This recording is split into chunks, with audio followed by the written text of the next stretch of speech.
ಇತ್ತೀಚೆಗೆ ಕನ್ನಡ ಪ್ರಾಧಿಕಾರದ ಅಧ್ಯಕ್ಷರಾದಂಥ ಪ್ರೊಫೆಸರ್ ಪುರುಷೋತ್ತಮ್ ಬಿಳಿಮಲೆ ಅವರು ಒಂದು ಸ್ಟೇಟ್ಮೆಂಟನ್ನು ಕೊಡ್ತಾರೆ. ಅವರು CBSEಯ ಒಂದು ಪುಸ್ತಕದ ಬಿಡುಗಡೆ ಸಂದರ್ಭದಲ್ಲಿ ಏನು ಆ ಪುಸ್ತಕದ ಮುಖಪುಟದಲ್ಲಿರುವಂಥ ಕೃಷ್ಣ ಅನ್ನುವಂಥ ಒಂದು ಶಬ್ದ, ಒಂದು ಭಾವಚಿತ್ರವನ್ನು ನೋಡಿ ನಮ್ಮ ಇಡೀ ರಾಜ್ಯಕ್ಕೆ ಕಾವೇರಿ ಮಾತ್ರ ಅಸ್ಮಿತೆ, ಅದನ್ನೇ ನಾವು ಗೌರವಿಸ್ತೀವಿ, ಕೃಷ್ಣ ನಮಗೆ ಸಂಬಂಧ ಇಲ್ಲವಂಥ ಒಂದು ಸ್ಟೇಟ್ಮೆಂಟನ್ನು ಕೊಟ್ಟಾರ. ಇದರಿಂದ ಉತ್ತರ ಕರ್ನಾಟಕದ ಎಲ್ಲ ಜನಸಾಮಾನ್ಯರಿಗೆ, ರೈತ ಬಾಂಧವರಿಗೆ ತುಂಬ ನೋವನ್ನುಂಟು ಮಾಡಿದ. ಈ ಕೂಡಲೇ ಪುರುಷೋತ್ತಮ್ ಬಿಳಿಮಲೆ ಅವರು ಒಳ್ಳೆಯ ಲೇಖಕರು, ಪ್ರಾಧ್ಯಾಪಕರು, ಅದೇ ರೀತಿಯಾಗಿ ಬರವಣಿಗೆಗಾರರು. ಅವರು ಈ ರೀತಿ ಅಸಭ್ಯ ಒಂದು ಹೇಳಿಕೆಯನ್ನು ಕೊಡಬಾರ್ದಾಗಿತ್ತು. ಈ ಕೂಡಲೇ ಅವ್ರು ಏನಾದ ಕ್ಷಮಾಪಣೆ ಕೇಳಬೇಕು. ಇಲ್ಲಪ್ಪ ಅಂತಂದ್ರೆ ಇಡೀ ರಾಜ್ಯದಲ್ಲಿ ಈ ಉತ್ತರ ಕರ್ನಾಟಕ ಜನರ ಒಂದು ಶಕ್ತಿಯನ್ನು ತೋರಿಸಬೇಕಾಗ್ತದೆ ಅಂತೇಳಿ ಸಂದರ್ಭದಲ್ಲಿ ಹೇಳ್ತಾ ಇದ್ದೀನಿ.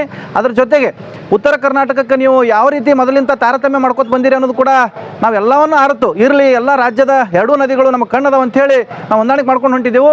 ಸುಮಾರು 1964ರಲ್ಲಿ ಪ್ರಾರಂಭವಾದಂಥ ಏನು ಆಲಮಟ್ಟಿ ಜಲಾಶಯ, ಕೃಷ್ಣಾ ಜಲಾಶಯವನ್ನು ಇಲ್ಲಿವರೆಗೂ ಕೂಡ ಮಾಡಿಲ್ಲ. ಇದು ಉತ್ತರ ಕರ್ನಾಟಕದ ಆಗಿರುವಂಥ ಮೋಸ ಮತ್ತು ಅನ್ಯಾಯ ಐತಿ.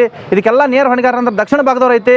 ಈ ರೀತಿ ನಾವೇನಾದ ವ್ಯತ್ಯಾಸವನ್ನು ಮಾಡ್ಕೋತ ಕೂತೀವಪ್ಪ ಅಂದ್ರೆ ಇಡೀ ರಾಜ್ಯದಲ್ಲಿ ಕೋಲಾಹಲ ಸೃಷ್ಟಿ ಆಗ್ತದೆ.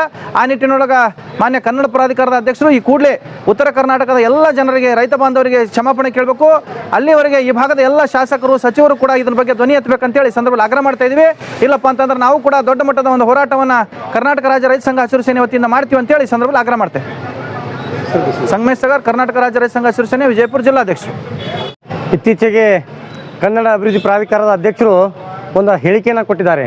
ರಾಜ್ಯದಲ್ಲಿ ನಮಗೆ ಕಾವೇರಿ ನದಿ ಮಾತ್ರ ನಮ್ಮ ಅಸ್ಮಿತೆ, ಕೃಷ್ಣಾ ನದಿ ನಮಗೆ ಯಾವುದೇ ರೀತಿಯ ಸಂಬಂಧ ಇಲ್ಲ ಅಂತಕ್ಕಂಥ ಮಾತನ್ನು ಹೇಳಿರೋದನ್ನು ನಾವು ಕರ್ನಾಟಕ ರಾಜ್ಯ ರೈತ ಸಂಘದ ವತಿಯಿಂದ ಇವತ್ತು ಆ ಮಾತನ್ನು ಖಂಡಿಸ್ತೇವೆ ನಾವು.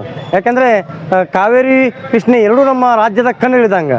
ಮತ್ತು ನೀವು ಕಾವೇರಿಗೆ ಅಷ್ಟೇ ನೀವು ಹೆಚ್ಚಿನ ಒಂದು ಒತ್ತು ಕೊಟ್ಟರೆ ಕೃಷ್ಣಾ ನದಿಯ ನೀವು ಅನ್ಯಾಯ ಮಾಡಿದಾಗ್ತದೆ. ಹೀಗಾಗಿ ಜನ ಉತ್ತರ ಕರ್ನಾಟಕವನ್ನು ಪ್ರತ್ಯೇಕ ರಾಜ್ಯ ಮಾಡಿರಿ ಅಂತಕ್ಕಂಥ ಬೇಡಿಕೆಯನ್ನು ನಾವು ಇಡಬೇಕಾಗುವಂಥ ಸಂದರ್ಭ ಬರ್ತೈತಿ. ಅದಕ್ಕೆ ನೀವು ಅದನ್ನು ಸೃಷ್ಟಿ ಮಾಡಬೇಡ್ರಿ. ನಾವು ರಾಜ್ಯಕ್ಕೆ ಕೃಷ್ಣೆ ಹಾಗೂ ಕಾವೇರಿ ಎರಡೂ ನಮ್ಮ ಕಣ್ಣು ಹಿಡಿದಂತೆ ನೀವು ಎರಡಕ್ಕೂ ಸಮಾನವಾದಂಥ ನ್ಯಾಯ ಕೊಡಿಸುವ ಮೂಲಕ ಎಲ್ಲ ಭಾಗದ ರೈತರಿಗೂ ಕೂಡ ಅದಕ್ಕೆ ಸಂಬಂಧಪಟ್ಟಿರ್ತಕ್ಕಂಥ ಮೂಲಭೂತ ವ್ಯವಸ್ಥೆಗಳನ್ನು, ನೀರಾವರಿ ಎಲ್ಲ ಕೆಲಸಗಳನ್ನು ಮಾಡಬೇಕು ಅಂತಕ್ಕಂಥ ನಮ್ಮ ಒತ್ತಾಯ ಐತಿ. ಕಲ್ಲು ಸೊನ್ನದು, ಕರ್ನಾಟಕ ರಾಜ್ಯ ರೈತ ಸಂಘದ ರಾಜ್ಯ ಉಪಾಧ್ಯಕ್ಷರು.